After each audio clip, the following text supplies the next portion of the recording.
কবিতা ভালোবাসার ফেরিওয়ালা, কবি পুলক রায়। কে তুমি ঘৃণার চাদর গায়ে জড়িয়ে এ পাড়া ও পাড়া ঘুরে বেড়াচ্ছ? যার কাছে পেয়েছ যাবার সময় গভীর শান্তি বুকে নিয়ে পৃথিবীকে সেলাম করেছে সে। চারপাশ ঘুরে দেখো, কেউ নেই তোমার দিকে তাকিয়ে। ওরা তাকিয়ে আছে ওই ফেরিওয়ালার দিকে, ভালোবাসার ফেরিওয়ালা। পাড়ার ছোটদের নিয়ে যে মেতে ওঠে উৎসবে পার্বণে, ভালোবাসার কণারা আনন্দে ছড়িয়ে পড়ে।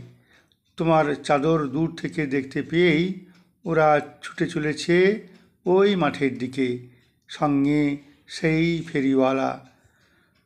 চাদরটা খুলে ফেলে দাও, ভালোবাসার চাদর গায়ে জড়াও। ঘৃণা আর ভয় দিয়ে নয়, ভালোবাসা দিয়ে জয় করো ওদের মন। ওরাও ভরিয়ে দেবে তোমাকে ভালোবাসায়, আনন্দে ভাসিয়ে দেবে খুশির জোয়ারে। নমস্কার।